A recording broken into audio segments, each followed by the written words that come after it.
Just turn around and leave me. The tear in my eye drops on the floor alongside my speed.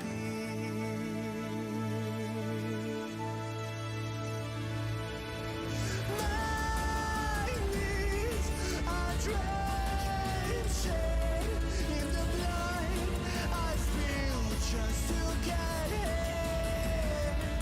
When I look around me,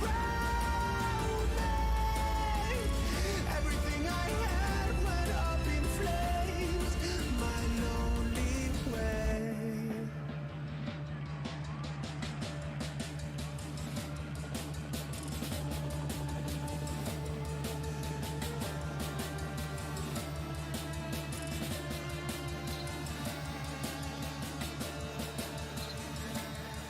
When I look around me,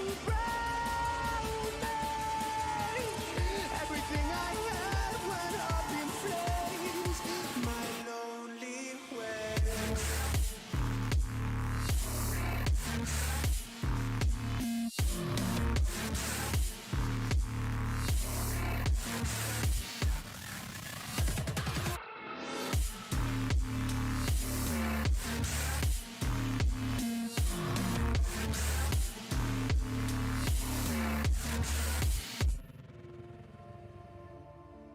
I never pray to God anymore. I'd rather no one hurt me. Redemption, I have waited for you to come and drown all my sin.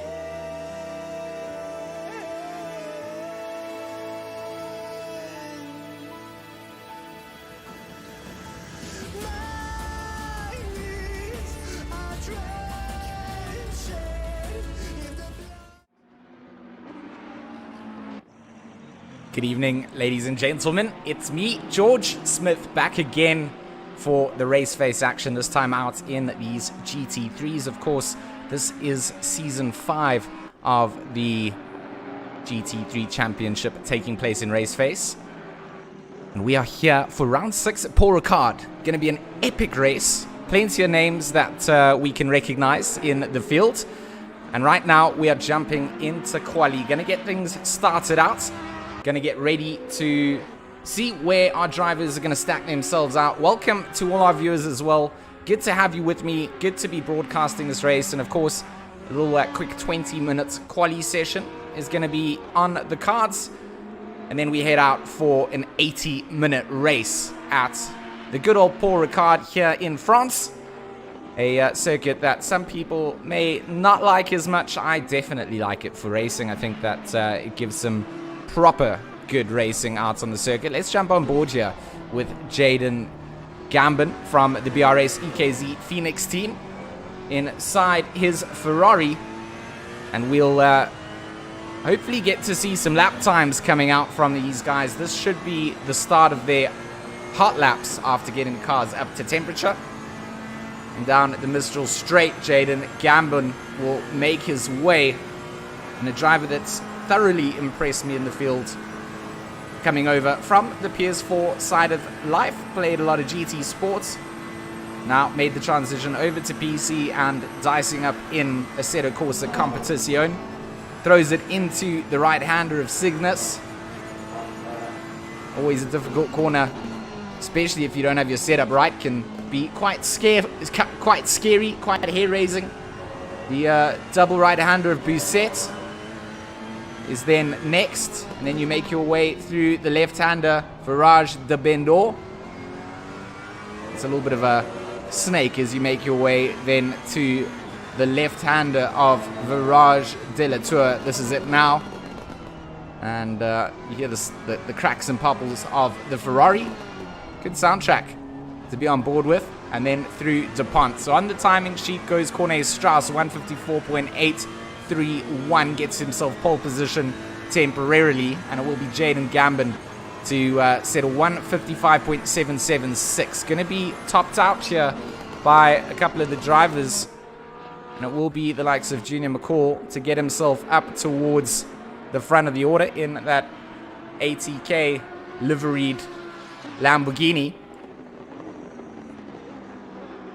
And during free practice, I know the stream and the viewers didn't get to see too much of this, but Junior McCall was certainly bringing some of the heat in the fire, as was Jordan Sherritt, and we saw the likes of Charles Wilkin up there as well. So going to be interesting to see where these guys all kind of find themselves at the end of this quali session. So looking at the timing sheet as it stands, let's just have a look at it. You see Junior McCall up at the top, Arne Visaki in second place with that 154.504. So he is definitely close. 4 tenths there for Visaki to find. So good padding for Junior McCall on the first banker lap. Christos Besson is up there as well. Now takes third place on the starting grid, just in front of Tristan de Nobrera in the number 170 from EKZ. Daniel Rowe into 5th. Bruno Cadili into 6th from WRG. Paul Haber from Team Tryhard, sponsored by Resource Complete, in 7th. And then you've got Corne Strauss in 8th, also from EKZ, and Johan Bego Grobler from Team Tryhard up there. So good showing so far. Amateur play, Christos Besson into 3rd. So good representation. A couple of teams coming out and giving us a good showing. So of course this entire broadcast will be the duration of quali and then the 80-minute race. So it's plenty of time for drivers to make up positions during the race. It's not all about this qualification session, and Paul Ricard, one of the circuits that does allow for overtaking. So I think there's a little bit of a buffer compared to other circuits out here for you to make up some time. Looking at the timing sheet, Morgan McCall will jump up and take 3rd place on the grid in his Mercedes for ATK. So not quite on his brother's pace level now, 9 tenths off of what Junior's done. Brian Lewis will slot in as well from the Retro team, and that's the Retro Neon number 101. Right now, Paul Haber up 3 tenths. Currently finds himself in 10th place, out through Virage de la Tour and then into DuPont. The exit comes through nice and clean. He's 4 tenths up at the moment. Will jump sub 1 second here. It depends where he comes out, and will come out in 4th place. 8 tenths off of Junior McCall. So good showing from the Team Resource Complete Team Tryhard Pro Division car.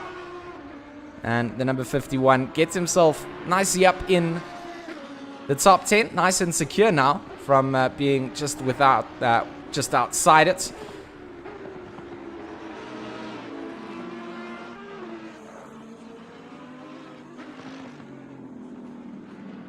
The man who leads the championship, Jordan Sherritt, yet to come out and set a time. So we're gonna have to see where this young man finds himself. Currently leads the championship, so you wouldn't expect to find him in 28th for too long. And he's just gonna get that car up to temperature. A good time to join out for quali in the closing sort of phases, maximum grip levels. Track is up to temperature. 35 degrees on track as the thermometers read. So plenty warmth there to be found.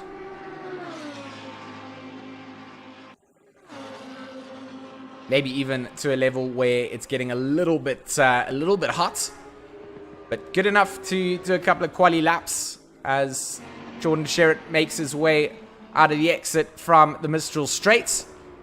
I'm not sure if this is going to be a timed lap just yet, or if it's still an out lap. He is 6 tenths up on his, I think this is going to be a timed lap. So we're going to see what he comes out and does. Obviously, a lot of drivers getting those times in. 33 cars on the grid. And it's going to be absolutely wild as Jordan Sherritt now comes to the end of his qualification lap. And wants to find himself up towards the front pole position if he can. And 10 minutes still to chase down if he doesn't. So we'll go across the line, and it won't be good enough for a timed lap. It will only be his timed lap now. Bruno Guidili currently showing that he's up on his lap time just a little bit. And of course racing in his Raceface.Pro Speed Labs colors tonight.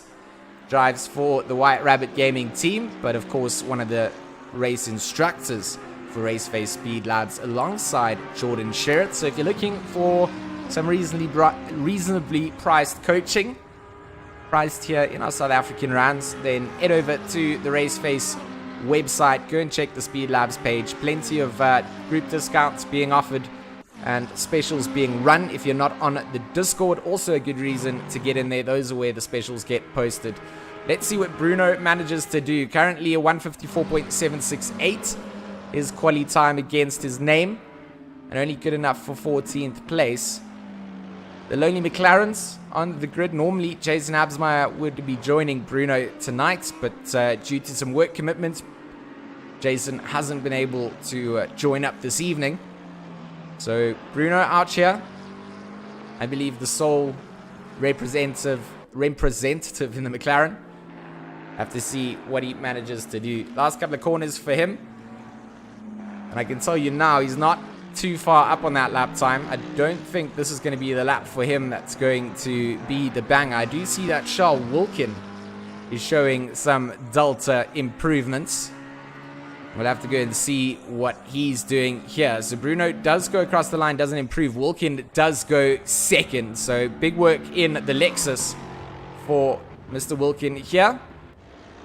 And Charles Wilkin here to party and play. Jordan Sherritt predictably goes pole. A 153.484 coming down.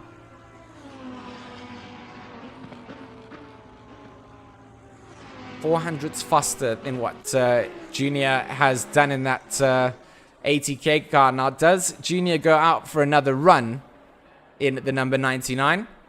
He's currently parked here in the pit box, so it will be interesting to see where he does find himself. At the moment, 1st to 7th, separated by less than a second. We see Quade Claessens is here as well in the ATK Racing Porsche. Number 1, 2, 4 into the top 10. Just ahead of Tristan there from EKZ. So a couple of Porsches here in the top 10. 3 of them, 3 Lamborghinis.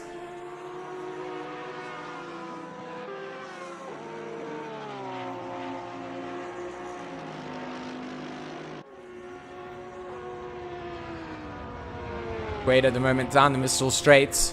Not looking like he's on a hot lap at the moment. Morgan McCall is. And he's just going out through Lotel and into camp.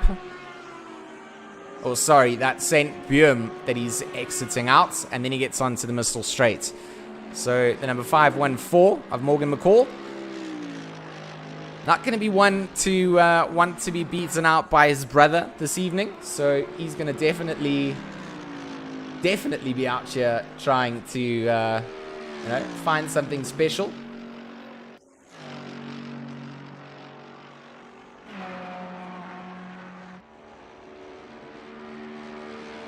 Pierre Grindeling in the chat once again. Shout out to the chat. You guys are here. Welcome to shout for you supporting out here. Welcome to ask some questions as well. We've got 80 minutes of racing here, so it's going to be a long race and it's going to be good fun. The BRS Porsche gonna make his way down Mistral. Seems to be a place that we catch a lot of the drivers going up on their times. Egan Masters, the real life driver, coming through and showing us in the sim world that he's still got what it takes to party. Goes 4th with a 154, almost dead, 0.72, half a second off of Sherritt.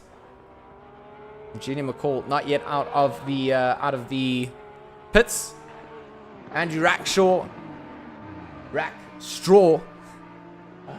I read your surname wrong every time, Andrew, and I apologize. But good to see you here. Always, not surprising, backing the EKZ boys.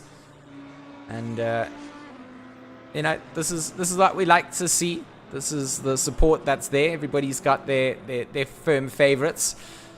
Morgan's still up on his time, but again into the same sector. It's always sector 1 that he goes up on his time. Let's have a little bit of a look down the order. Let's go and see. I think Corne Strauss has just gone better. He's done a 154.510. Of course, from the EKZ Yeet team, partnered up with, I believe, it's Zillan Harding. They run in the same team. Zillan also in the BRS EKZ Motorsport livery this time. So maybe Corne not selecting the right livery file for the car. But they're all in the same team. Look how beautiful the custom liveries are. And these are designed by Jaden, as far as I understand. So I've seen him do some beautiful works of art in GT Sports. And he's also done some good work here in ACC to create some custom liveries. So I'm a big fan of the customs. Morgan still doing well up towards the front here into the top 10. And can he not hold this 2/10th delta that he has coming out through Garbelan, Virage de la Tour, and then Virage de Pont. The last 2 corners for McCall to come in. And out through de Pont he goes. Where does he go on this sheet? He is quicker. Should jump into the top 5 with this. Not quite going to be up there. Jumps 1 place. Jumps Tristan. And the Mercedes here, the top representing Mercedes. So, can't scoff at that. You've only got Strauss down in 9th there. So the 2 of them are going to be fighting it out. Bash here as well in the chat.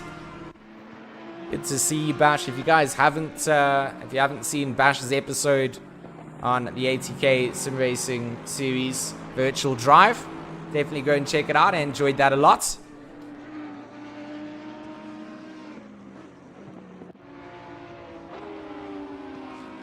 So our PWSR driver, the Patterson Works number 1, 2, 3, Kieran Patterson, currently in 18th place. Also a team that runs a custom livery designed out, I think, by Alan, who races and commentates as well here at Raceface.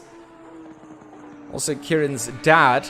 So good to see the camaraderie strong there. Kieran is up 3/10. Currently in 18th place, and this could be good enough to jump him up the order. Across the timing line he goes, and it won't be because it was an invalidated lap according to the timing sheets.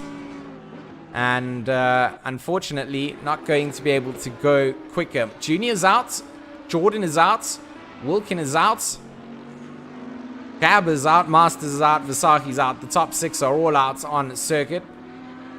Going to see Jordan just pull to the side. Cab in the Resource Complete Team Tryhard number 51 Lamborghini keeps diving up a 10th into the deltas, so he does find something but seems to throw it away on the exit.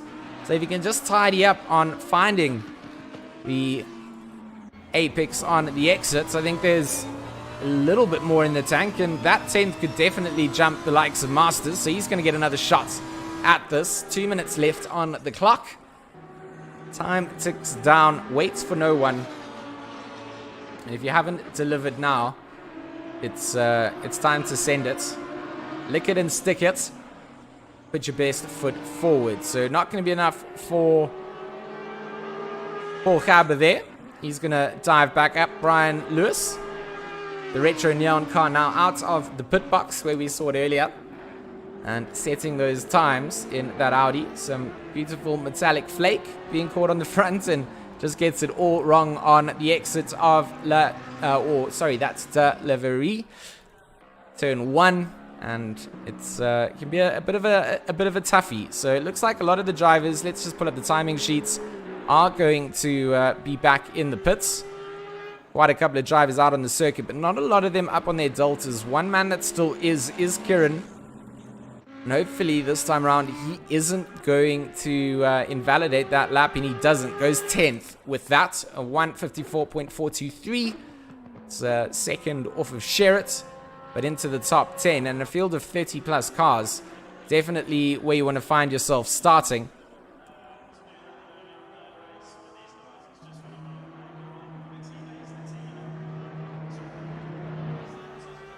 Down the order in 25th is Ricard van Koller. Always like to pull up Ricard. It allows me to show off my very good Afrikaans.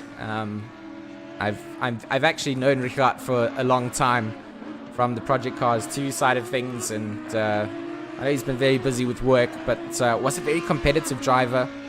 And I don't think he gets as much time to drive, but it's always good to see the Sandbag Racing number 288 out here and representing on the circuit. So we'll go up to 25th there.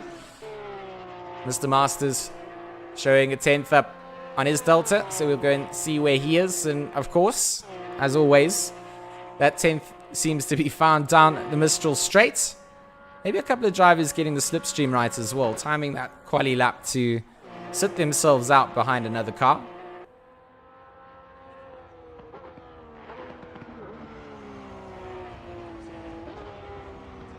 Muton in the chat. Yeah, he's talking about the drive-through penalties. I mean, that plagued the GT4s last night.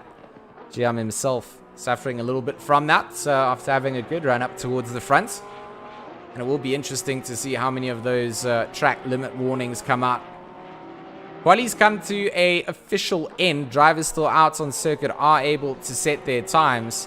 Masters here is up 4/10 as he comes down into the pond. Looked a little bit squiggly in the braking zone, but manages to keep it in the right direction. And holds on to 3/10 on the exit. Where does this put him? Jumps him in position. Does now start in third place. Charles Wilkin, of course, in the pits, not going to be able to better that time. And everybody going to be coming to the end of their lap. Start to round things up. See Strauss finishing up as well. Heineke, he's wrapped up. Good to see him in the order. Mr. Skitter. That's who we haven't seen yet. The EKZ driver. Number 13. Got to get this one in to make it count. Currently in 33rd. Where does Sean find himself? Comes over the line. Doesn't better himself too much. Does jump a place. So into 32nd will be the final driver out on the grid to finish that quali time, and we will start to head over to the race session.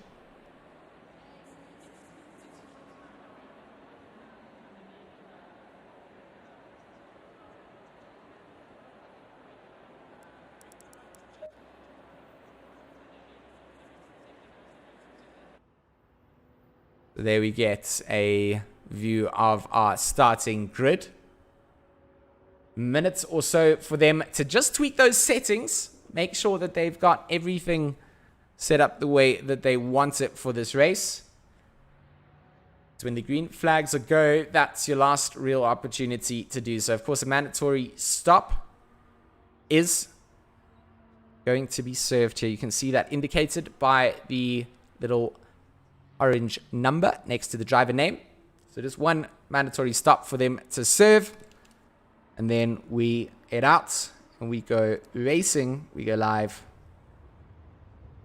for an 80-minute race. So in between all of this, there's a little bit of strategy that the drivers will potentially be thinking about. And we'll get to see how it all plays out when we go live. Some undercuts, some overcuts. It all happens. We get a little bit of everything.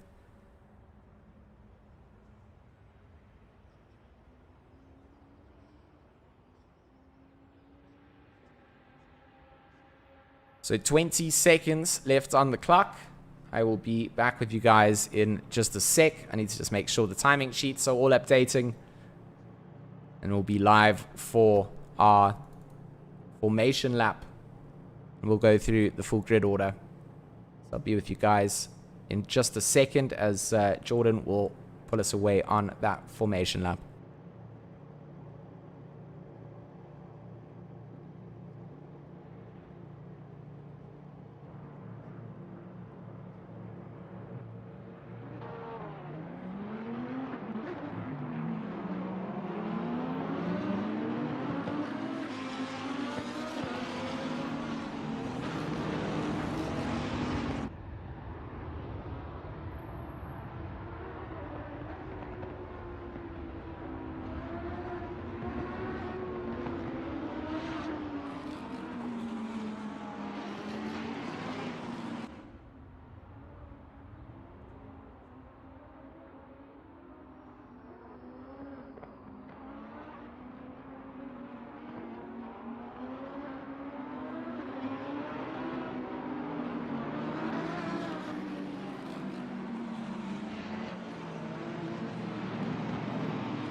So we should have everything sorted out. Timing sheets seem to be updating correctly.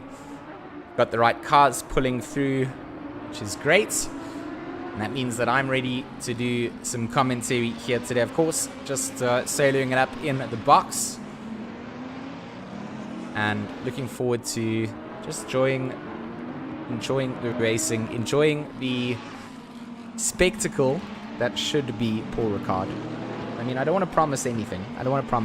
But generally you get some epic moments here. The track is so wide that it really does tend to yield to some good overtake moments. It's a very brave-driven track. I mean, if you're a little bit hesitant, you can lose out quite badly to other drivers. So, yeah, I think it's a track that has a couple of different lines, some different entries to certain corners, specifically just before you get into Garbelan, that double right-hander of Busset that they'll make their way to now. I think, the double entry lines there, always fun to try and overtake. Jan Als here, good to see you, young fella. And good to have you with us. You guys that are here night after night supporting the racing. MVPs, love you guys to bits. And you make this every worth my while doing so. It really is good to be able to showcase what I love, which is the South African sim racing community, and starting to get a lot of drivers into Raceface that get competitive and give us some good racing. So 2x2, you see them starting to line up. Now our 34 cars on the grid. Sherritt, McCall, Masters, Wilkin, and Visagie are our top 5. Then Gerber, Lewis, McCall, De Nobrera, and Patterson round out the top 10. Strauss, Kadili, Klaassen, Spammers, and Besson, the next 5 up to the top 15. Barkes and Bego Grobler, Rowe, Gambon, and King down to our top 20. And then on the timing sheet, you'll see Harding, Radloff, and Ansel. And out through DuPont, Sherritt leads McCall. And we will go live with some racing very, very shortly. Waiting for the race director to make the call. Wait for the flags to drop. And there we go. Green lights are go. Racing is live. And a good start from Jordan Sherritt off the line quickly. 2 Lamborghinis up front having a dive. But look at Masters. He's trying to see if he can squeeze himself into the braking zone now for the first complex of corners. It will be Jordan Sherritt to get out in front, and it will then be Junior McCall to have to defend. Oh, we do see Kieran Patterson off in the background. Big chaos coming out in the background of that. A lot of drivers are caught up in some of that chaos, and I'm not quite sure who was to blame. Of course, the race stewards will look into any incidents, but it looks like a lot of the field getting through this. And for those cars starting far back, they've now made up some opportunities through some of that mid-pack having a collision. But down the Mistral Straight, we drag. Corne Strauss is under attack from Quade Klaassens in that ATK Porsche. And you'll start to see the slipstream effect work in these GT3 cars. Let's jump onto that helicam and see how this works out. So Strauss going to go immediately defensive, try and hold on to this. And he's also going to try and make a move here on Brian Lewis. Is this going to be the place to do so? Lewis now goes very wide onto the inside. Corne Strauss will go. And he's under attack from Klaassens. You can see Kadili in the background as well, getting through. On the inside goes Corne Strauss. Nice pass on Brian Lewis for the EKZ team. And the number 55 gets through, as does Quade Klaassens. I think the number 101 battling here as he loses out track position after track position. The 124 gets through, and now Kadili, after seeing 2 drivers in front make moves, going to put the pressure onto the back of Lewis himself. On board with Kadili here, down the exit through the pond. We'll round up our first lap here. And across the line we will go. Bruno doesn't quite have the legs in the McLaren, it looks like, down some of the straights, but will do his best in the braking zones to put the pressure on.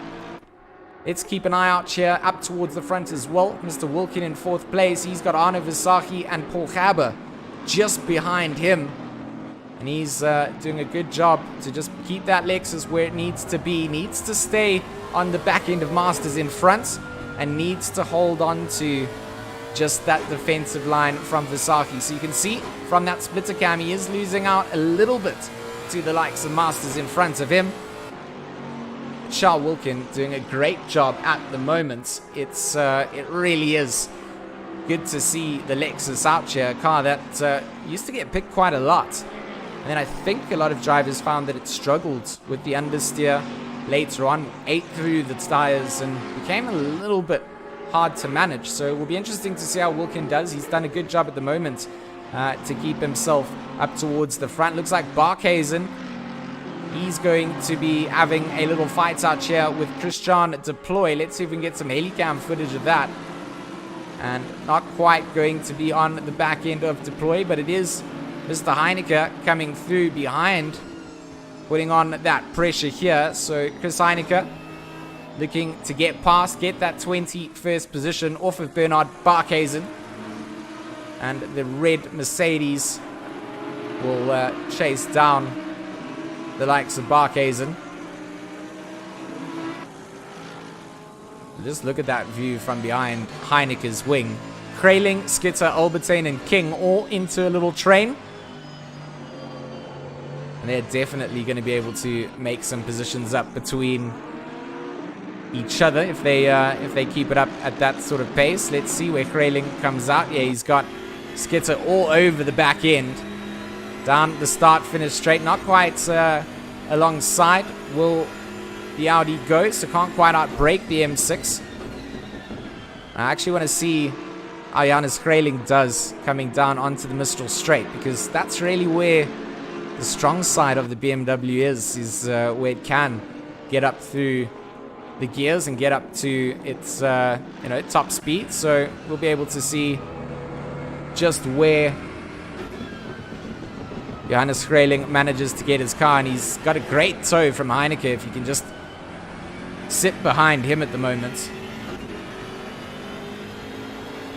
But now onto the Mistral straight we go. Now it's time to see where the M6 goes. We suspect it leaves Skitter behind and then sits in. Look at these guys in front, all trying to break the tow. And the helicam will show us just what's going down. Barkhazen losing out a lot by doing so, and it will be Christian Deploy to get the move done. But that M6 behind Heineke definitely closing down. Barkhazen maybe is... Oh, Heineke, big slidey boy coming out. And this might open up opportunities for the likes of Kraling. Well, let's just look how many opportunities Kraling has to defend against. He's got Skitter and King. So King making up some big positions at the moment. And Bernard King doing a good job in that Lamborghini.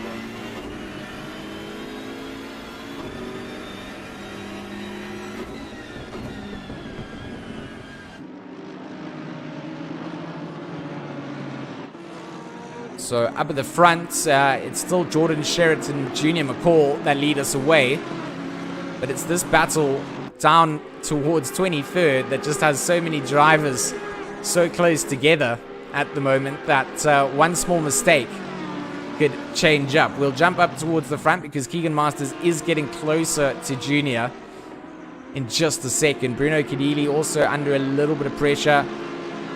A couple of drivers here all showing that there's deltas to be made up. Harding and Clue and De Nobera all close together as well. So here we've got Lionel Clue, Tristan De Nobera, and is Deploy quite in that? No, Deploy's a little bit behind them, but this is the look at this. I mean, Clue is right there. Let's get onto the splitter cam as De Nobera goes for the drag race down Mistral. Porsche versus Audi. And not quite the legs to get past. So they are going to go side by side through Cygnus. And oh, Clue trying to come across the line to get a better entry through. Going to force Tristan de Nobrera a little bit wide. That is going to give Clue a little bit more space as they come down into Beset.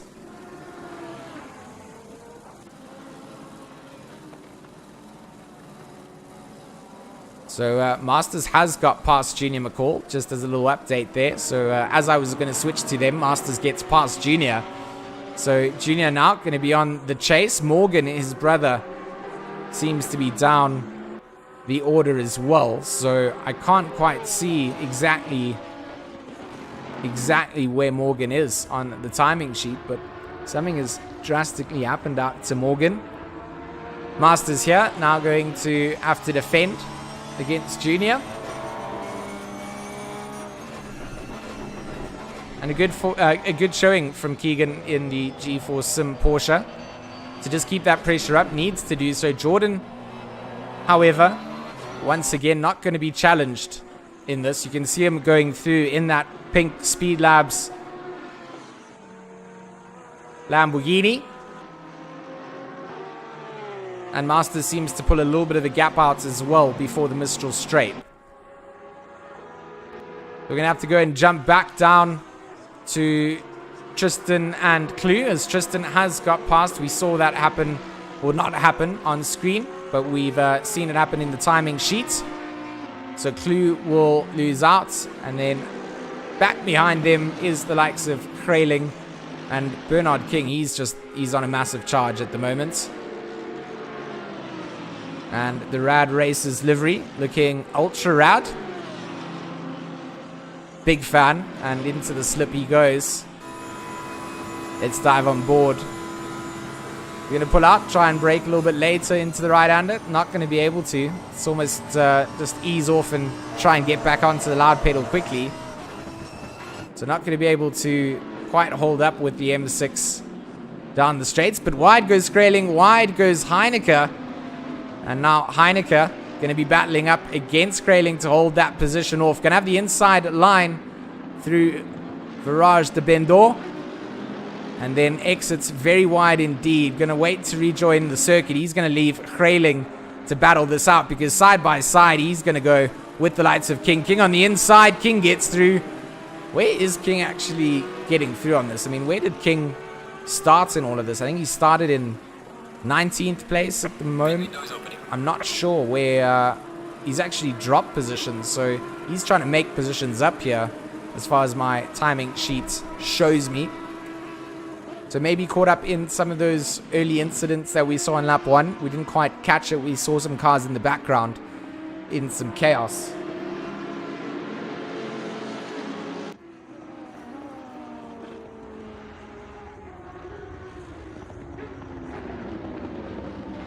But Krayling immediately under pressure again from Heineke. He's back on track. There's Morgan down in 24th. So both ATK cars now find themselves stacked up behind Krayling in this number 16.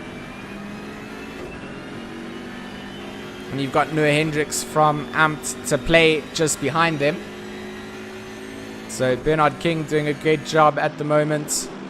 But he is going to be under a bit of pressure from two talented drivers, Heineke and McCall. Will he be able to defend? That's really what we're going to have to wait and see. We'll just kind of follow along with them for the moment. Let's see where they manage to go. I think the front and rear splitter of Heineke's car is going to be interesting to see, because just in front of this, some moves being made. King going to get past the likes of Barques, and on the inside now, Heineke going to keep his car nice and clean. Tries to just put some pressure on. Where does Junior go? Junior gets through on all of this. So as I go onto the splitter cam, Junior gets through on Heineke. I mean, it's Morgan, sorry, gets through. So McCall benefits. And good driving coming out from Morgan there. Sees the opportunity as his teammate compromises himself, trying to look for a line through. Has to be very cautious of where he puts the car, and just makes room for Morgan to get through. Also, maybe just good for Heineke. He can just follow in the air from Morgan, and hopefully the two of them can get themselves through. I think in terms of sort of composure out here, I think Chris has got the experience to kind of know that he can follow Morgan and not need to fight his teammate for position, wait for a mistake to be made if that comes out, but also just work together now as opposed to costing each other time. So getting the young gun through, try and clear some space. We'll be able to jump up and look here. It is Bruno under attack from the likes of Bego, Krobler. They are going to go side by side here into Cygnus. And the inside line going to be there for Bego. But the cutback from Bruno going to still be looking to see if he can hold on into Busset. Big mistake coming out from Bego. And that's just going to leave the door wide open for Bruno to take that back. So good driving coming out from Bruno. Just read out what was coming through. Force the braking mistake down. And Bruno and Bego going to switch positions once again. Brian Lewis, he is all over the back end of Quaid Claessens at the moment.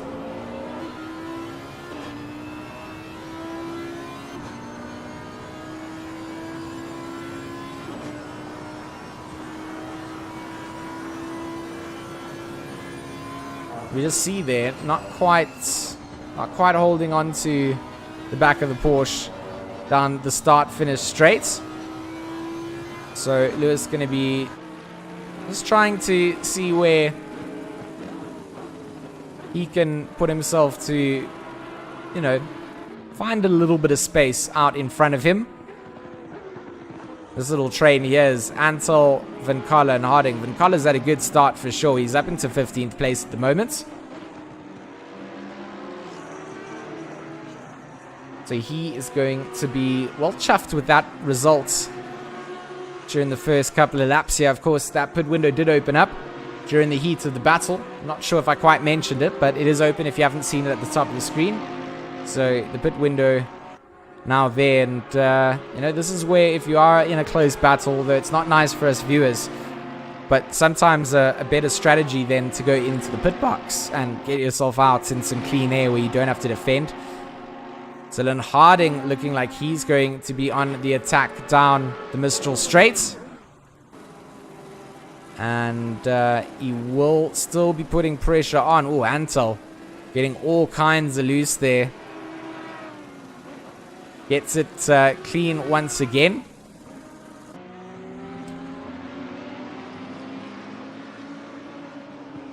And they're all chasing down this man, Jan Spammers. So everybody just trying to find that track room, and you can just see how difficult it is. One small mistake and you can't just rejoin the circuit either. You lose out to 2 or 3 cars. Morgan McCall here is ahead of Mr. Heineke.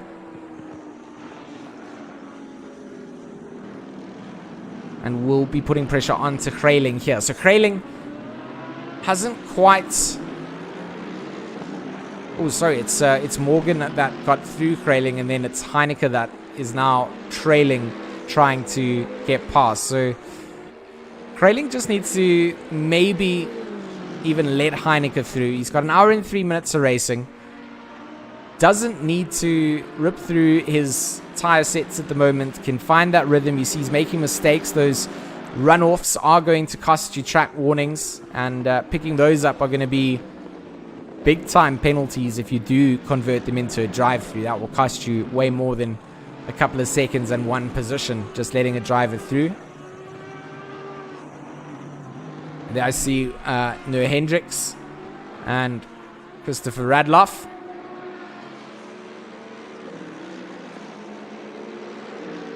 They're going to go a little bit side by side. Looks like Radloff trying to cut back through. The Sarko number 316 will have a good chase down here. Let's go on to the dash cam. He will go side by side, so it's almost pointless going dash cam. You see Hendricks on the right hand side of the track, inside line, coming down towards the right hander. But look at that BMW power come in there from Eugene van Lochenberg. I mean, he just makes mincemeat of both the Audi and Mercedes power units down the back of Mistral, so he's putting himself in a good place. Those two drivers in front of him just fight it out.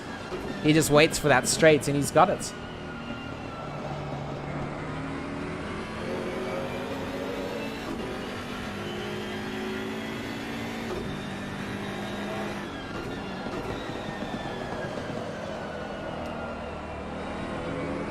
I'm a big fan of just getting some of the onboard sound perspectives. I'm a big fan of the BMW M6. Car that's seemingly getting picked up more and more. And the Black Widow Racing slots. Of course, they've got their custom livery slapped onto the side. Also looks good. I like the South African flags on the sides of the rear wing. Those look very cool.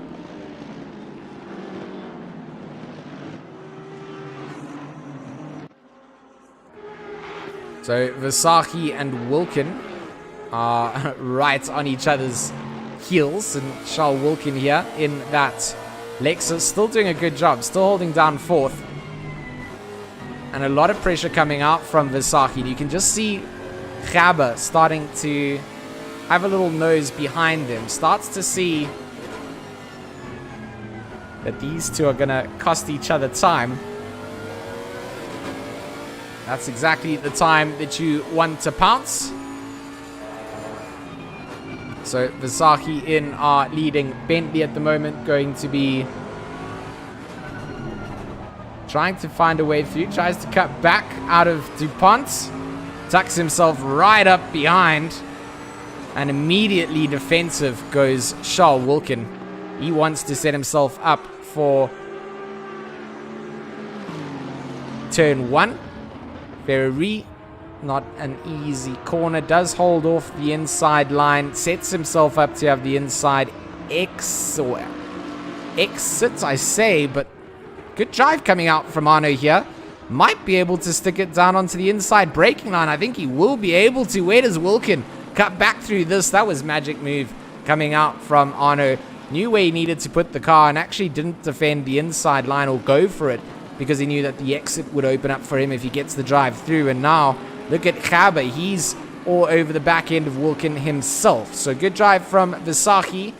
Now keeps the cars behind him backed up. That's going to benefit him. Wilkin and Gabber will drag it down. Maybe it's time for some front splitter view of the Lamborghini. You do just see that front wheel arch of the Lexus there.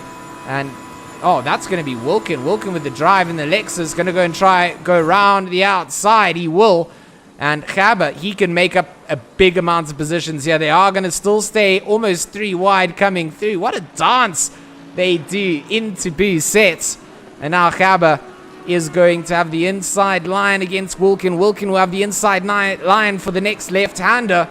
But it's all about the braking zone because you can get some good cutback. Where does Gabber go?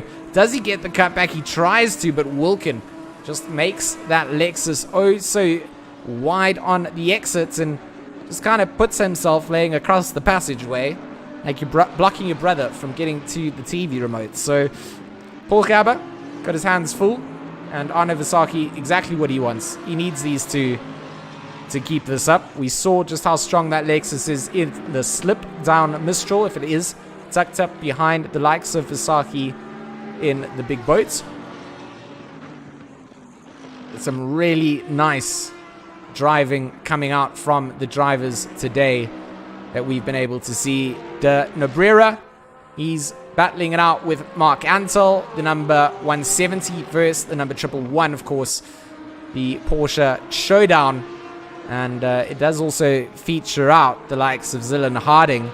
So the BRS EKZ boys all doing big work, keeping themselves up and in the running to do well. Look at Corne Strauss up into 7th place. What a drive coming out from Mr. Strauss. And always good to see drivers improving and getting themselves the results that they deserve for the hard work. Don't want to Don't want to curse it just yet. But Tristan, he's shaken Antel out.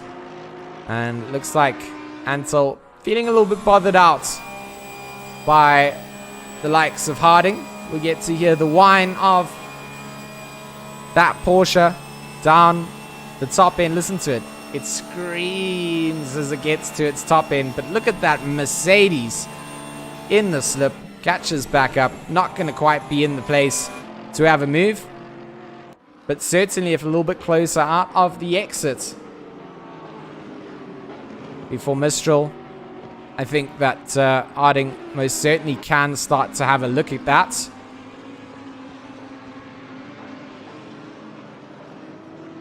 Gotta make sure you don't make mistakes. That's where it is now. Consistency is king. You've got those mandatory stops still to serve. Make sure that you've got everything checked correctly with your pit crew, because if you're suddenly out there replacing brakes, you're going to sit stationary for a very long time. And it can be such an easy mistake to make if you haven't checked it. And you've got the ability to check all the time. So, up at the front, Mr. Jordan Sherritt. Let's go and have a little look-see, run through the order. Jordan Sherritt leads us away in his Lamborghini Squadra Corsa livery. Of course, in the Raceface Speed Labs colors. So, oh so fitting for the 634. And then we've got Keegan Masters in that number 18 GeForce Sim Porsche, sitting in second place. Junior McCall for ATK Academy. Biggest sort of loss in position up towards the front, unfortunately for him. So he's lost out to the likes of Keegan Masters, and he was quite close to keeping up with Sherritt at the very start of that. And I think his quality time was close, but yeah, losing out to Keegan Masters, he's not going to be happy with that. And the likes of Arno Versace, a driver that just perpetually gets faster as the race goes on. It's almost in the nature of where his talents come from, that speed or hot lapping side of things, and he's found some consistency to add on to it, so it makes him a dangerous competitor. So I'd be very scared if I was Junior of the likes of Arno Versace perhaps catching up to this. Charles Wilkin, obviously having been dealt with by Versace, means that the lap times and the delta between McCall and Versace wasn't really a good indication, because he was caught up with Wilkin for so long. Wilkin has done a good job to just keep himself, one position down from where I remember him being early on in the race, and that's just to someone like Versace. So Paul Gerber tried to capitalize early on from seeing that battle go down, and unfortunately finds himself a couple car lengths back in the number 51 Lamborghini. And then Corne Strauss, that driver that I said was impressing me at the moment. This is him in the number 55. Currently finds himself ahead of the likes of Quade Claessens, Bruno Cadilli, Christos Basson. You know, names that we were quite familiar with having good pace and ability. Lewis, a new name in all of that as well. I mean, not been there for a long time. Bego Krabla also been getting himself further and further up towards the points during the season. It's all that driver development, I tell you. They try their best. They put in the effort, and they reap the rewards when they come. They also sometimes have to bury some of the bad situations as a result. The slip working out here this time around for that Porsche. So we saw it the other way around on previous laps, and now down the inside, Claessen's going to try and go. Strauss going to give a lot of room out here. Needs to be careful because Lewis is starting to get on this as well. And right now it is going to... Oh, Lewis made a big mistake. Catches the slide. And some drift lessons coming out. Maybe he's been chatting to, Jason Webb, our South African drift legend. But he did manage to just catch a little cheeky slide there. It is unfortunate for Strauss. Did a good job to just give the room. But once that door's open, someone like Quade Claessens from ATK, he's going to take what he can every time. Bit of curb coming out for Cornet there. He's going to impact the exit for him down at the start-finish straight. But we'll settle in. A top 10 is a top 10 in a field like this. So definitely good to keep an eye out. The moment we can see the likes of Tristan de Nobrera in the midst of maybe trying to get past. He has got past Deploy. Deploy trying to get past. And then Lionel Clue in the 696. 969. I get it wrong every time. It's almost like I'm dyslexic with the magic 969 number. But don't always get it right. Clue doing an okay job at just keeping himself away from the danger zone. Deploy gets past Denobrera again. And the Ladin Esports Ferrari. Again, a livery. Talking about custom liveries. A livery that I'm a big fan on. I love the... I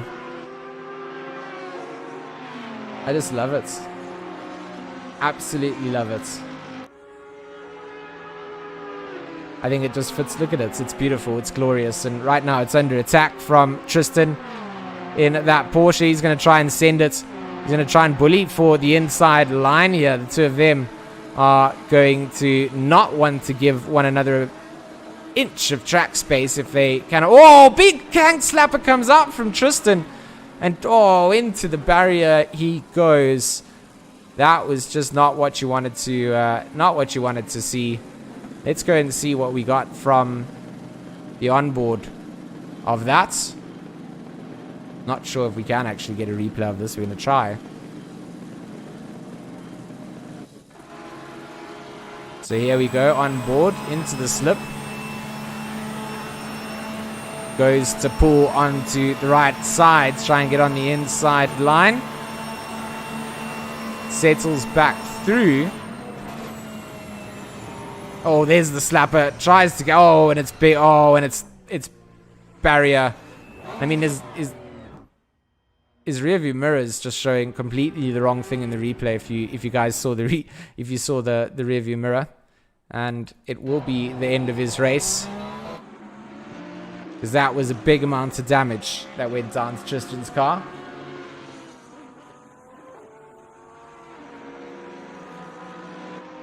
Some really great racing. Some big crashes coming down as well. Bruno Cadili and Brian Lewis.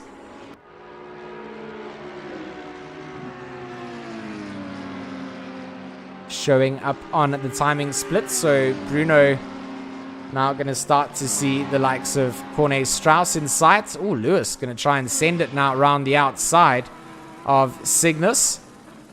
Bruno's done this before against drivers with the slip. Manages to hold the inside line. Very nice drive coming down a little bit wide into Bissett, but will be able to set himself up for the second apex, and is trying to carry that speed through. Try and chase down the likes of Cornet in front of him.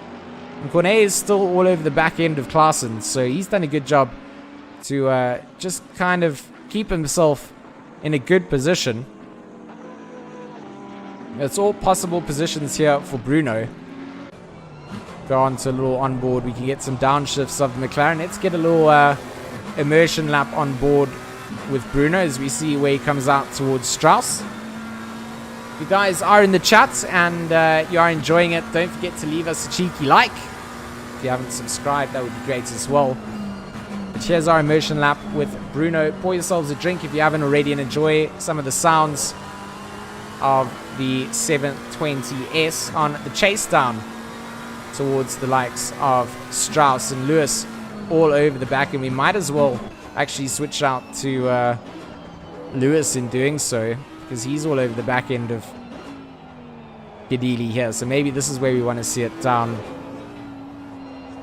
It's not even time really for an immersion lap because they're just so close together. I think we might have to set that up for when they aren't going to potentially be chasing each other down Mistral.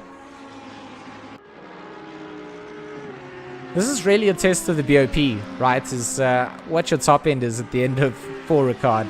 That's where you want to see what they've done to your car, what your top end's going to be. Saw the M6s, just how strong they could be.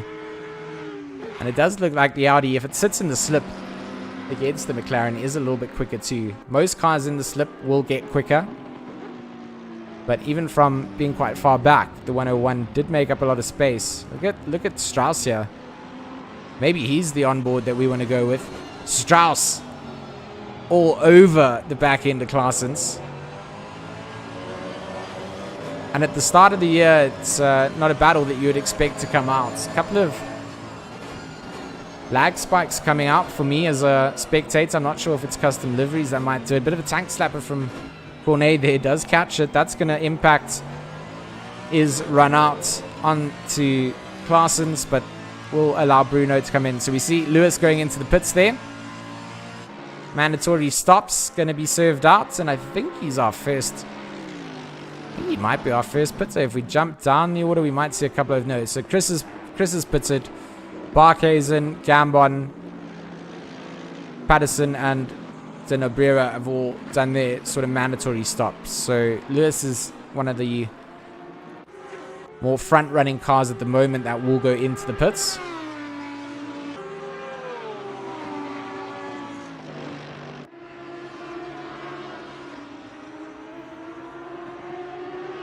Mark Ansel here currently under some pressure from the likes of that number 1, 2, 3 of Kieran Patterson. Kieran Patterson trying to make up some track positions, trying to unlap himself from some of the traffic. He's down in 30th place. Not a place that he normally finds himself, and that's the reason that he is so caught up to a lot of these drivers, but not yet on the timing sheet. Needs to be careful not to impact anyone whilst going around on this lap either, because he is entitled to unlap himself, but if he does so safely, then can't cost drivers that he does unlap himself on any sort of lap position. Otherwise he's going to be getting blue flagged, which is not a nice situation. So he's going to be on the charge the entire time. You can kind of just sympathize with him. You know that he's probably not feeling the best out there. Didn't have the greatest turn 2. And the unspammers here up in 12th or 13th place, all over the back of Van Kalla. So Van Kalla's still making up some positions. Of course, some of the pit stops being served. There we see Junior McCall going into the pits. So E will be very much towards the top end of the front 5 going into the pits first. Sherritt, an almost 10-second gap to second place. I mean, it's disgusting what Jordan manages to do. And yeah, Keegan Masters not able to really take it to him. Van Kalla and Spammers, they drag it out down the start-finish straight. Is it Spammers? It is Spammers and Van Kalla, and they will come down. That Ferrari going to be later on the brakes and on the outside. Oh, what a move coming out from Spammers. Very, very nicely done indeed. And we'll get through Van Kalla out through S. de la Verrie. And they make their way down into Virage de l'Hotel. And a couple of car lengths to boot for Spammers. So very good move being pulled out there. And in the background of that shot, we get to see the likes of Bernard King still chasing through. I think he's all over the back end of Lionel Kilou now. So maybe Bernard King, not a bad driver to have a ride on with. He'll probably get the move done.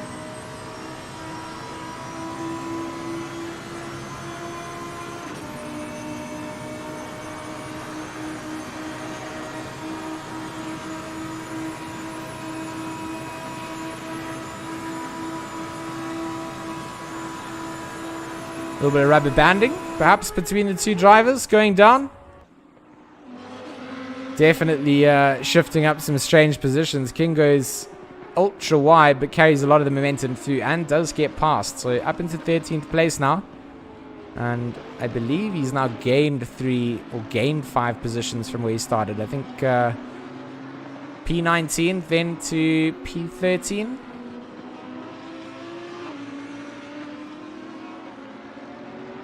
I'm not even sure if he did start 19 anymore.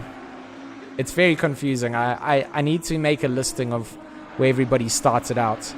It would be so beneficial to see. I'd have to go all the way back to the start of the stream to see it. But, it would be good to see. It would be good to see. So into the pits, or Radloff drive-through penalty as Bernard King goes into the pits for his mandatory stop. So can we get that ride on board with Bruno now? He's getting closer to Cornet. Here it comes. This is the ride-on that we wanted to see inside the 720S. We'll enjoy some of the soundtrack for the next minutes.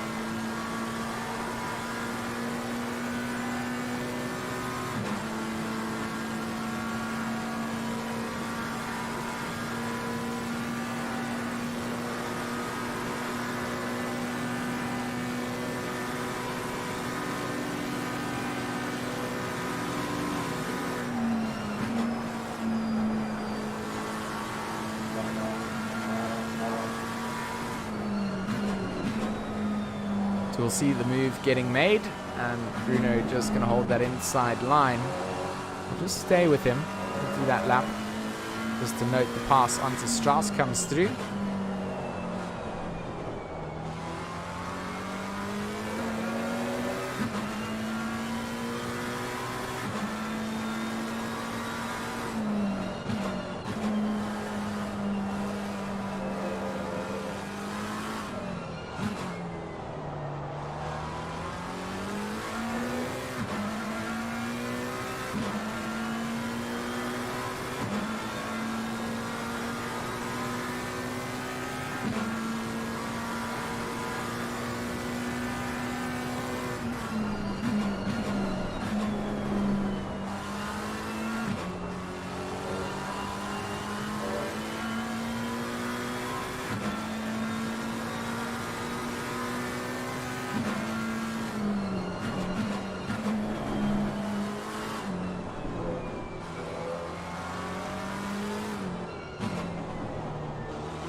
So we saw the move get done at the end of the straight before.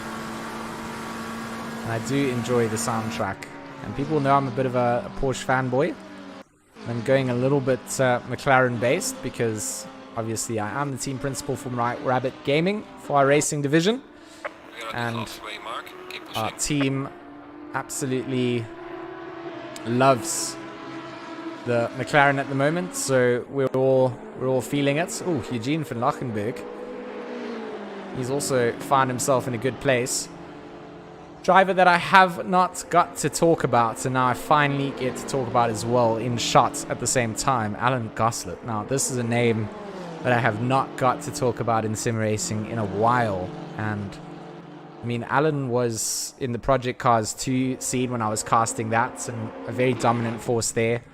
I know he was late in transitioning over to ACC, but has done a lot of stuff internationally and done very well there, and then searched up for a local South African league to join up again. I remember him from Dominus Gaming days. And he happened to stumble across Raceface and join us here. So very humbled to see that Alan has found himself back into the racing that I get to commentate on. And I really like seeing drivers from, back in the day coming through. So Sherritt does go into the pits. Our leader has now pitted. Visachi will go into the pits. This could hand Bruno that temporary lead, and we've seen him do some good things with getting some fresh air in front of him. So it'll be interesting to see now if Bruno tries for a bit of a later pit stop once again, having kind of not been able to make an undercut decision based on track position.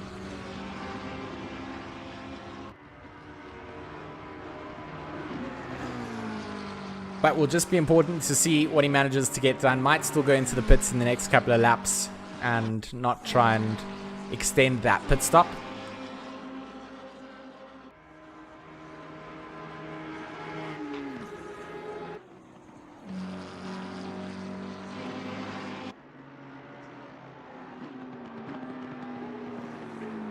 I just want to see after the pits sort of get served up where everybody comes out, we're going to have to start to see where drivers find themselves. Let's have a look at our track map at the moment. Kind of see everybody's quite paced out. Bernard Barkhuizen and Noah Hendricks, they're on track for a battle for position.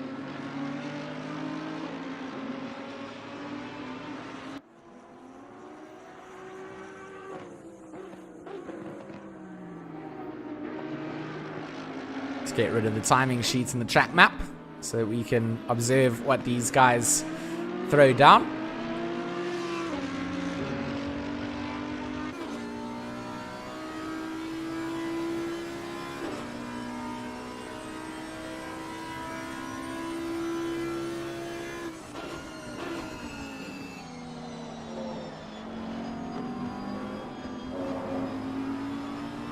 Hendricks all over the back of Barkhuizen. Just going to be in the pressure zone, and that's the room that you want to be in to try and force a mistake out. Even if you can just force them to go a little bit more defensive, that's just going to impact so much of that speed you can carry out, especially through this sector at the moment, just before you set yourselves up for the Mistral Straight. This right-hander of St. Bume, very important to carry through, and then just kind of chuck the car left to set yourselves up for the Mistral Straight. And then you just try and break the slip if you are Bernard Barkhuizen, and he's definitely not wanting Hendricks to be able to get into the slip. The Mercedes does love to follow. Oh, and they go through Cygnus very close together indeed. Hendricks, does he have the inside line? I think that Barkhuizen might be late on the brakes. Inside line is going to be here. And that's what you want to do. That's the way you want to do it. Force the driver into braking in the wrong place. Cygnus is just one part of this next delta, and that sector then becomes very difficult to defend against once you have set yourselves up. So Bruno does go into the pits relatively soon after the leaders of Sherritt, McCall and Masters. So Sherritt will be coming down towards the likes of Virage de la Tour as Bruno just starts to park up in the pit box. So as sort of predicted, Jordan not going to make a pit stop mistake this time around. I know that at Bathurst he did make a small error, and that did yield a handover of position out to Bruno, and a small mistake at the top of the mountain. We were robbed of what was going to be a good battle between those two. So Bruno still stationary out there. Junior going to be coming down through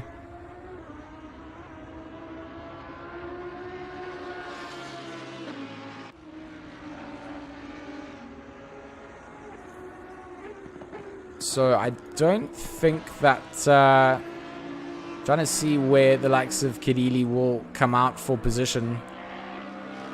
Wilkins passed. He was kind of within that top 10 with Brian Lewis.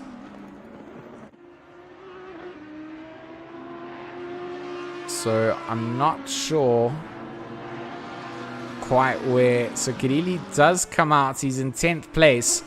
So he's going to slot in just in sort of where he was rounding things out. Quade Claessens up into 7th place. So Lewis actually does benefit quite heavily out here. The 101 gets himself up into 8th place after all our pits strategies have been served. I don't think anyone down towards the bottom of the order hasn't served a pit stop. Let's just go and see. So it was just Dylan Harding. He's going into the pits now.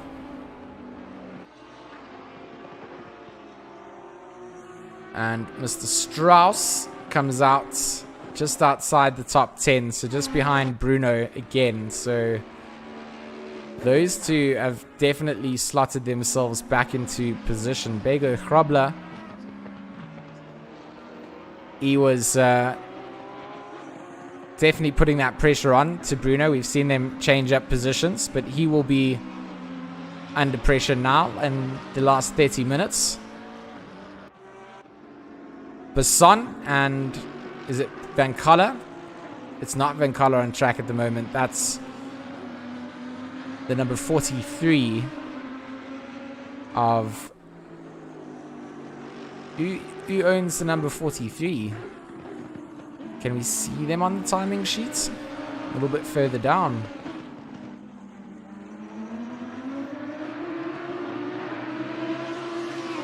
But Spammers, that's the car that Basson is trying to chase down. And that's the Lamborghini in front of him, that number 29. So for Basson, not focused too much on the car behind, not for position, not to worry about.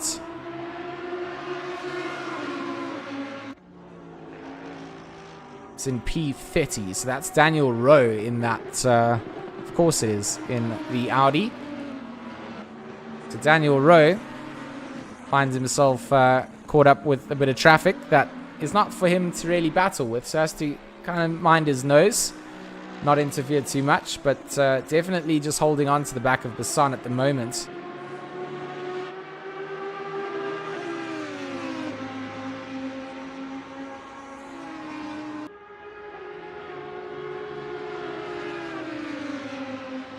Very long straights is the Mistral Straights, and if you've got some slip to work with, even better.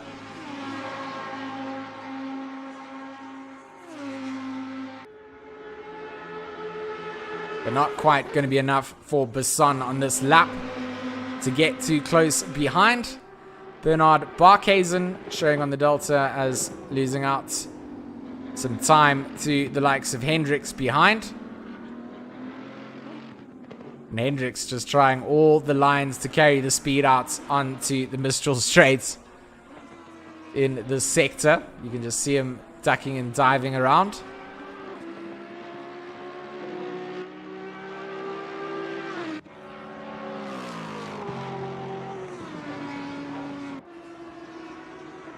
Charles Wilkin and Craig Claessens, they're less than a second between finding a position change, so also another battle to just keep an eye out here for P6.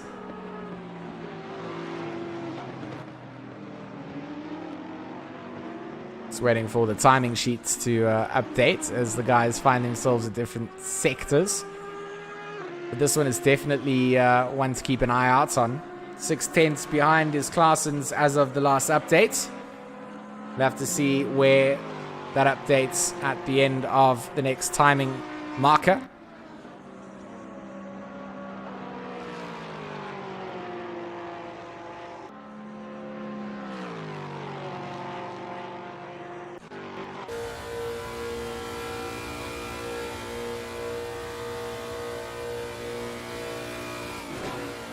Really is a quick car, this Lexus, down the straightaways. Just see it pulling that gap on the Porsche. And the Porsche has, you know, that slipstream available to it. So very good exit coming out from Wilkin. Delta showing 4.93 seconds between the two of them. So no matter what we see down the exit of the straights, timing sheet updating and saying that Claessens is getting closer and closer. Bego Krabler, he's putting some pressure all over the back of the 101 of Brian Lewis, trying to force that mistake to come out, try and let the tires to let go.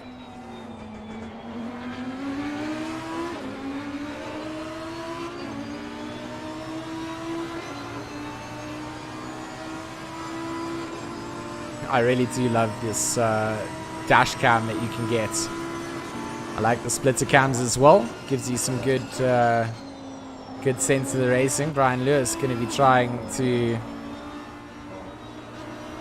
just stay defensive. That was a mistake, big mistake on the exit. This is going to allow that side by side. Bego Krabler now onto the brakes. Oh, does he outbrake himself? He doesn't. Carries a lot of speed through. That's Kadili carrying equal speed. And Brian Lewis now very much under pressure from the Speed Labs instructor in the Raceface colors tonight. And the Retro versus White Rabbit Gaming car battle can begin. Not quite equal powerhouses, but that's GT3 racing. I like it when we have a mixed grid. I like it when you've got everyone picking different cars.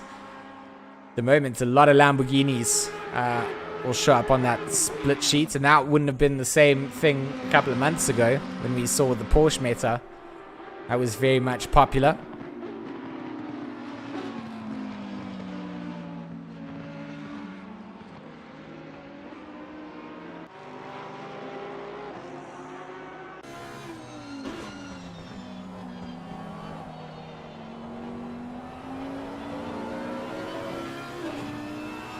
So Brian Lewis just holds off. Kadili tries to find a way through. Down into Virage de la Tour. And later on to the brakes. Or inside line through DuPont. Bruno Kadili side by side now. Will drag it out alongside Lewis. Down the start-finish straight. Does get a car length ahead. And a very nice opportunity taken out there from Bruno. But it's not quite done yet. Where does Lewis put himself? And will not be able to have a look back. And good work from Kadili. Now needs to chase down on Tobago Krobler. Because if they can close down, you see Bego Krobler coming through. I mean, Claessens and Wilkin, they're going to be a fight that's not going to be easy to just wrap up.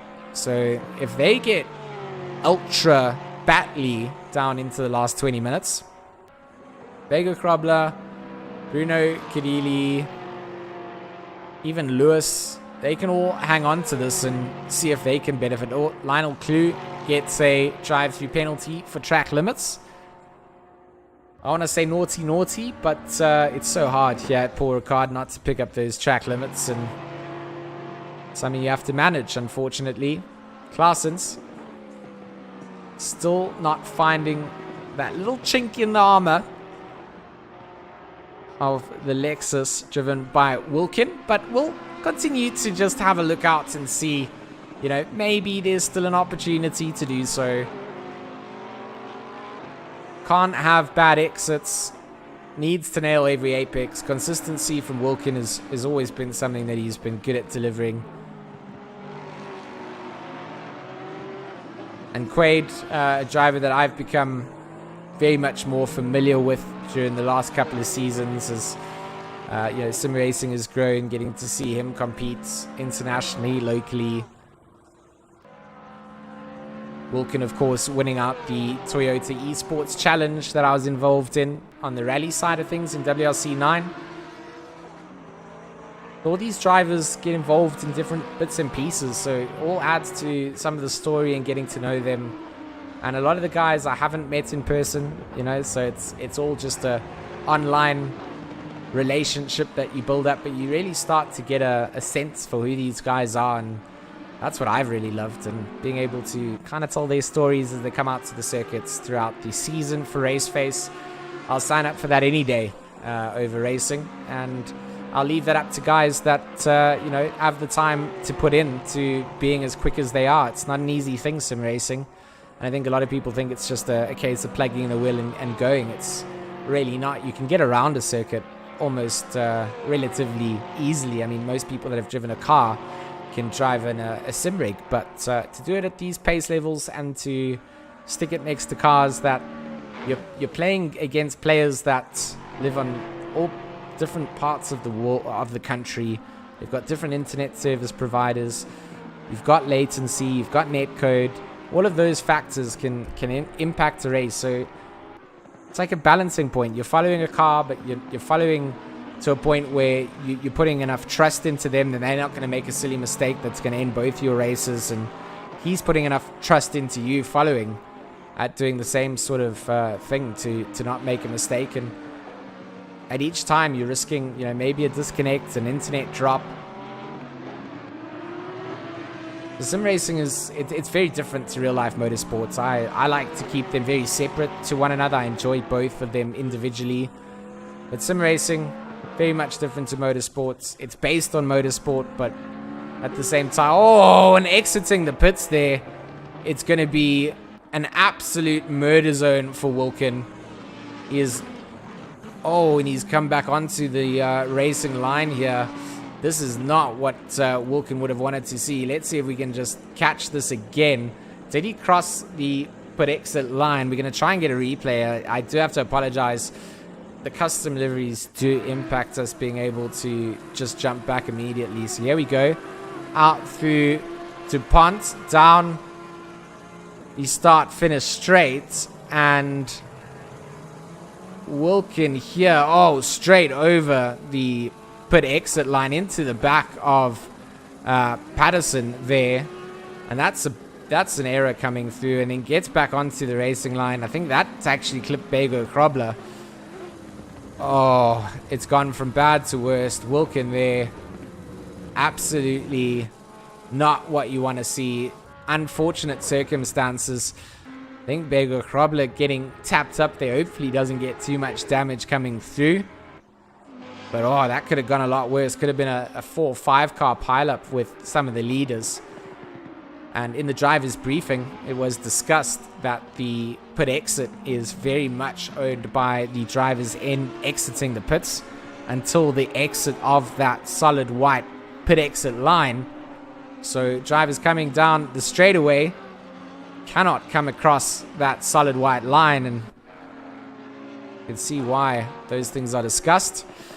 Not what you wanted to see. Bego Krobler's Lamborghini looking a little bit okay. I can't quite see that it's got too much damage, but we're going to have to see what he manages to do. His last lap that he did was a 155.332. This time around does a 371. So it doesn't look like he's too damaged up. It's always good to see.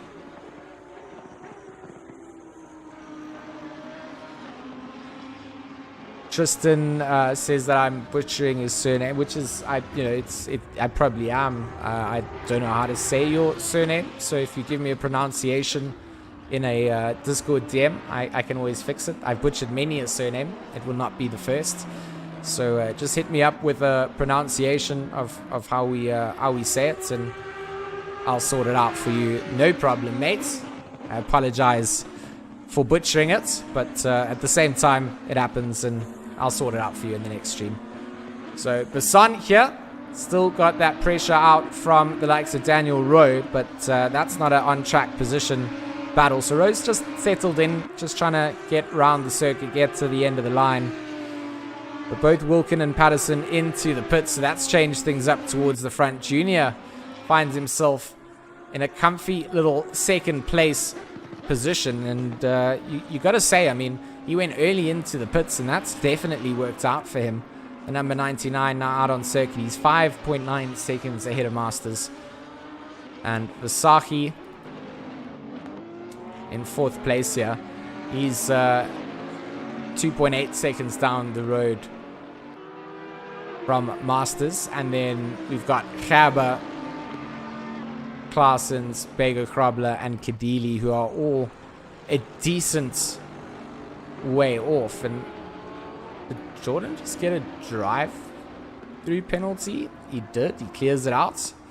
So Jordan will go out and serve that drive-through penalty. Comes out in 4th place here, so that's a big change up here. So that drive-through for Jordan going to change up the entire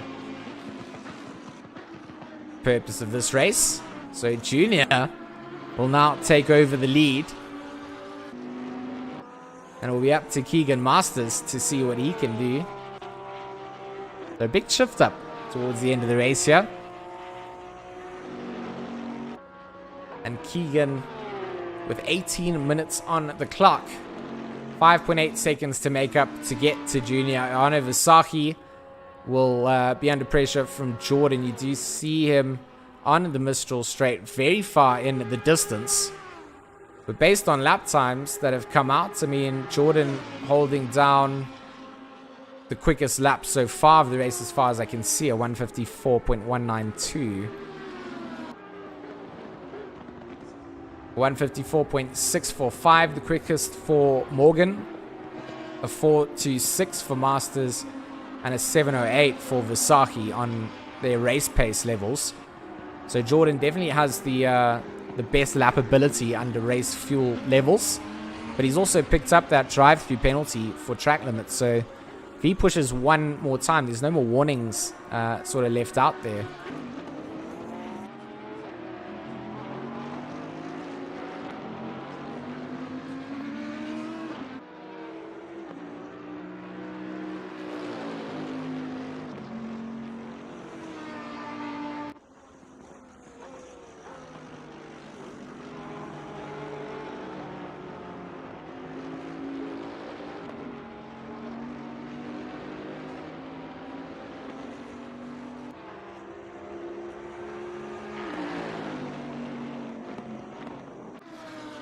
Just waiting for some more of these timing sheet updates here. Looks like Bego Krobler maintaining a bit of a gap out to Bruno Kadili. Their last laps that came down, Krobler with a 3/10 advantage over Kadili. Brian Lewis, he was 2 seconds slower than both of those drivers, and that's allowed Corne Strauss here in 10th place in the number 55. BRZ or BRS EKZ Mercedes to get closer up, maybe 9th place on the cards. Lewis hasn't quite had the best closing phase of the race, maybe struggling a little bit for grip levels in his Audi, but that's going to potentially allow Strauss to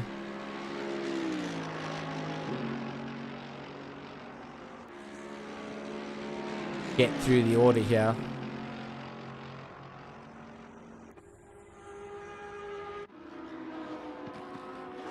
Claessens is showing that he's close to some drivers, but they're not on circuit for position. So in 6th place, Claessens kind of finds himself. So although Sherritt's drive-through was unexpected, it hasn't really created too much of a battle for that lead. It's really been, Junior who's been in the right place for this at the right time. And I bet that Rob is going to be absolutely biting those fingernails. 15 minutes to go. And of course, Robert McCall Jr. and Morgan's dad. And he plays the race engineer and always supports the streams. So he'll be super nervous, but he'll love the fact that Junior's up at the front. Junior won the GT4 championship last night. Took the title away from his older brother, who won season 1. So if he can find a little back-to-back victory out here, of course, we've got a couple more rounds in the GT3s than we did in the GT4s. Next week on Wednesday, we don't go back to a GT4 sprint series. We've actually got a little mini enduro for 4 rounds. I believe they're 80 minutes long, and we've got some driver swaps. So it's a team race, and there's some driver swaps in that. So that's where the GT4 league goes to. But the GT3 still has another 3 rounds, I believe. And next week we go to Kyalami in the wet. So that one's going to be a goodie. I'm going to be keen to see where this goes. But yeah, for now, Junior going to be loving the points opportunity that he's going to get himself up towards the front here. And Mr. Keegan Masters going to be trying his best to chase down. He's finding a 10th or so on Junior per lap. So they are getting themselves closer. Shani in the chat says that she's made it for the end. Yes, you have. This is the place to be for the end of the GT3 race. Last 13 minutes. Or 13 minutes 30, should I say. And Bego Krobler very much under pressure here from Kadili.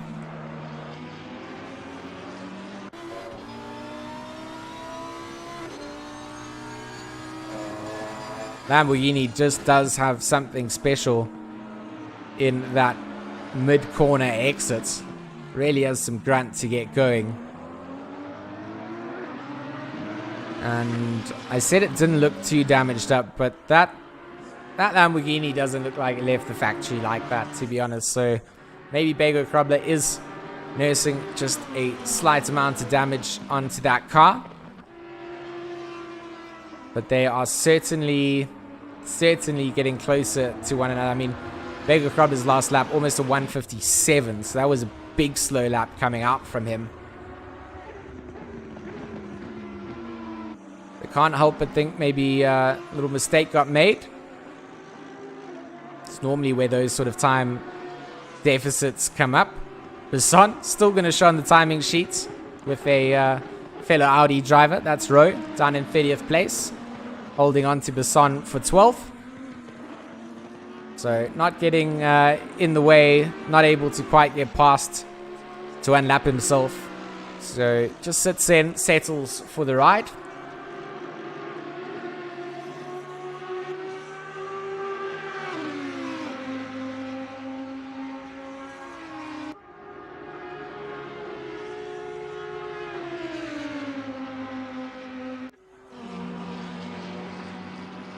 Oh, look at Bruno and Bego around the outside. Bruno's going to try through boost sets. Try and get the cut back. Set it up for the left-hander of Virage de Bendor. But it's not going to be there. Good defensive work coming out from the team Try Hard Racing team. Powered by Resource Complete. So our stream sponsors getting behind a race car, as does Black Ribbon Simulations behind the EKZ drivers. And of course, a pair of Sparko race gloves up for grabs for the championship winner, and a additional pair that runs throughout the splits for overtake of the season. So all of those have to be submitted through, so I hope the drivers haven't forgotten that they can still win a pair of gloves for performing death-defying overtakes and giving us some ooh wow moments. But for now, these are the battles that we are keeping our eye on. Lewis and the likes of Strauss, Kedili, and of course Bego Krabler.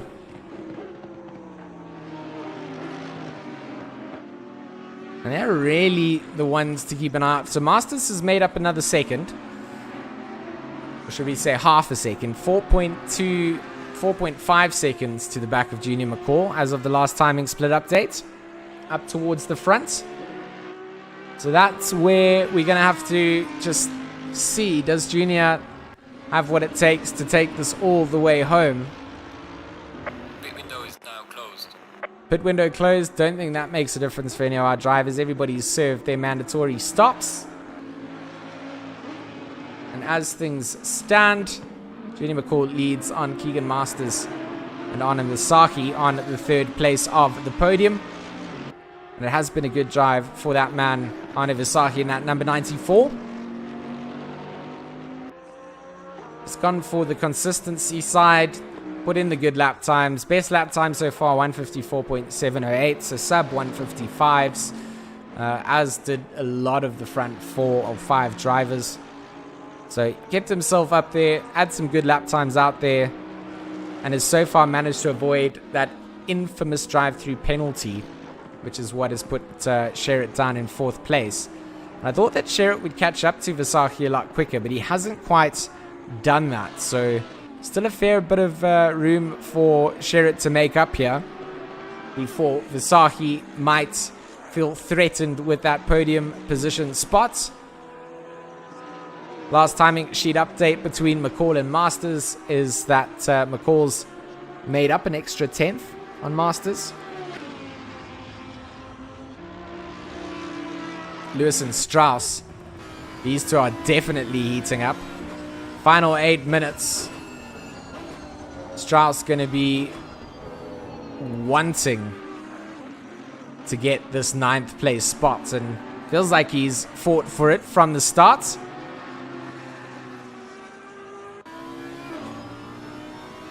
Lewis not going to be wanting to give it up too easily, that's for sure. Down onto the Mistral straight they go. Slipstream for Cornet Strauss. What can he do with it? And where does he find himself? Now, Lewis going to stay ultra defensive, going to set himself up for the inside. Strauss going to drag, but not get right through. So he is going to be on the outside on this line. Does give the room. Is going to run wide. Needs to come in before the timing markers. Does get that done. But into the braking zone. Lewis very deep. Inside line opens up for Strauss. Strauss through Busset. Keeps the car. Touch comes down in the number 55. Unfortunately, gets a little bit of the pressure, and that inside line through the exit of Busset catches Strauss on the back of Lewis. Luckily, Lewis not going to get spun around. He continues through. So Strauss also manages to keep the car relatively unimpacted. I think that Basson and maybe Spammers get through on that. And they do indeed. So Strauss will drop down just outside the top 10 as Jan Spammers and Christos Basson get themselves through.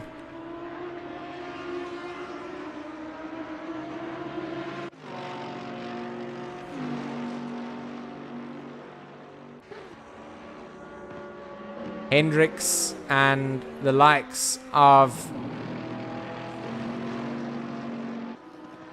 I mean, that won't be for position, of course. That's the second place car of Keegan Masters that gets through on Hendricks out through Cygnus. So just making some room to get through. I think Basson will just continue to have a timing sheet marker next to his name because of the likes of Daniel Rowe, who just follows through in 27th at the moment. So he's gained a little bit on just sticking through. Final 5 minutes. Come down 4.4 seconds between Junior McCall and Keegan Masters.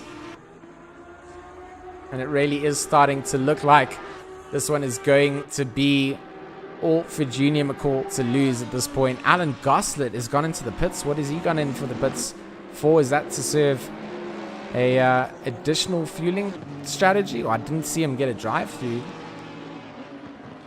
Could have missed it though. Stop and go penalty coming out for Senerin. Well, that's going to be unfortunate for him. I'm going to say the only thing worse than a drive through is a stop go. So Senerin not going to be very impressed with that coming down.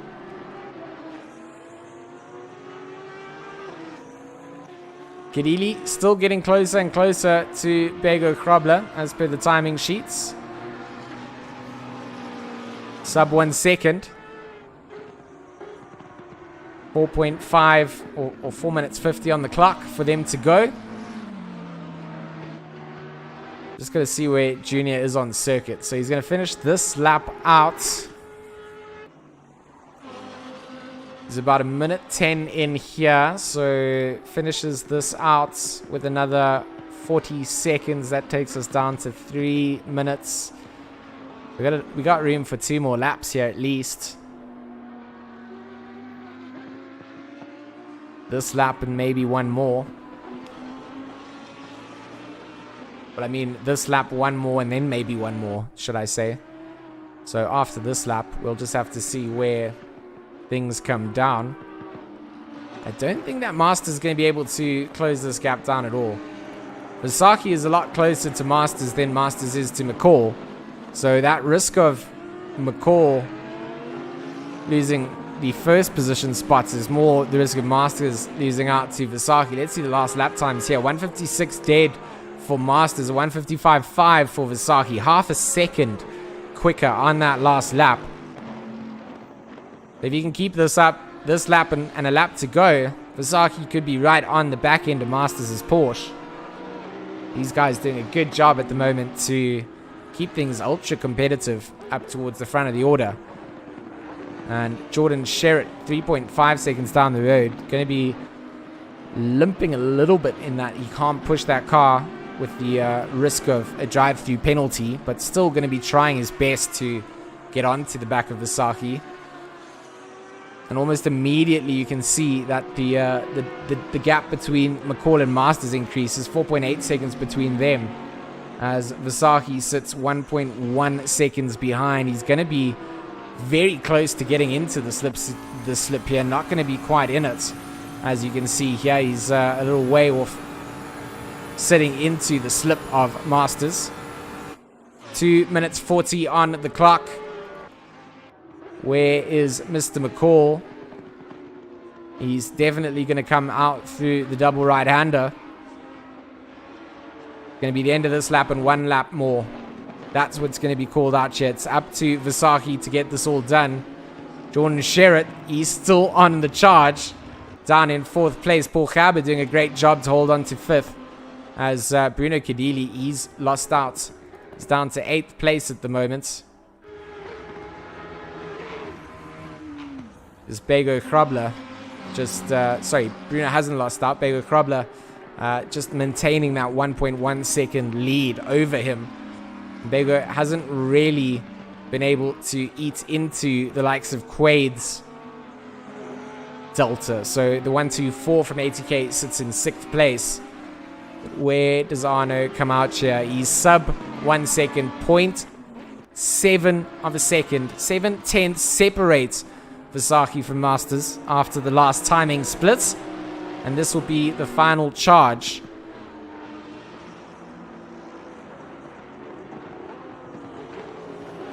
It's all up to Arno now. What can he manage to do? He's managed to... I mean, he hasn't got alongside yet. He's got to a couple of car lengths, and that's always not an easy position to be in. You get a little bit of dirty air following there as well. Then you got to get alongside and try and get past. I'm not sure that that's going to happen here. But he's done such a good drive to get to this position where potentially he could be taking it. We see Junior McCall down the Mistral straight. 50 seconds on the clock. Oh, 108 on the timing sheet. I think this is literally going to be the last lap. Is that... Oh, McCall goes very wide to avoid some controversy out on the circuit. And Keegan Masters going to be affected by that. Nope, doesn't miss the braking zone into the Pisette.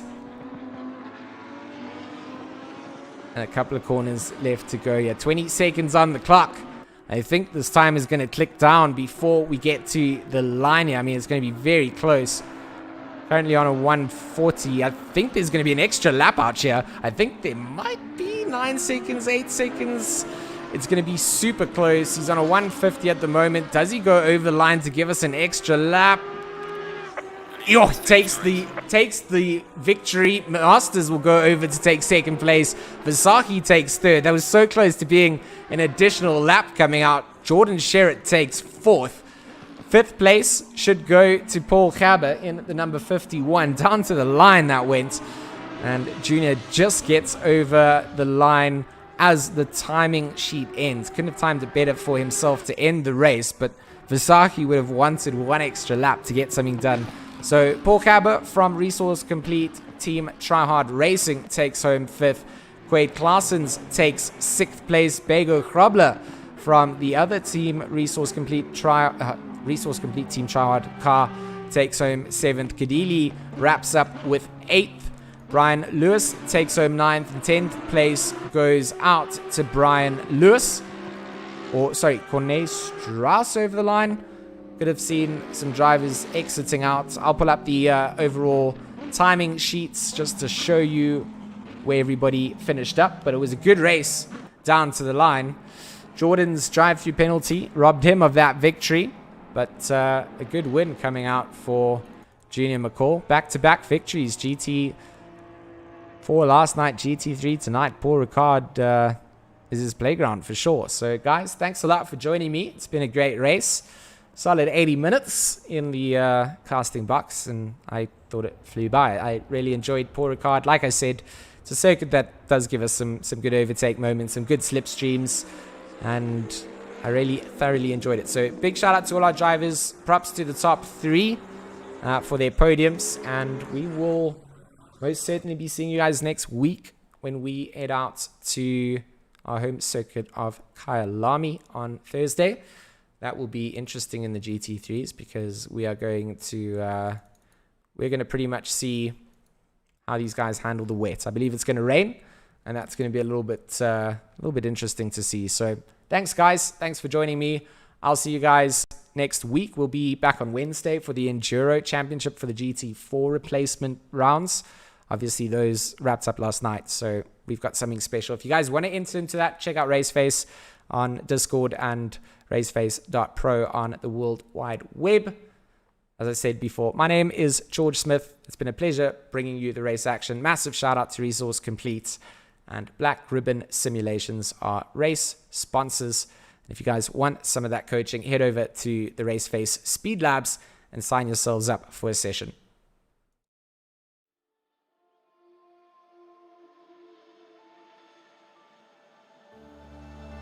I don't wanna fight anymore. Just turn around and leave me. The tears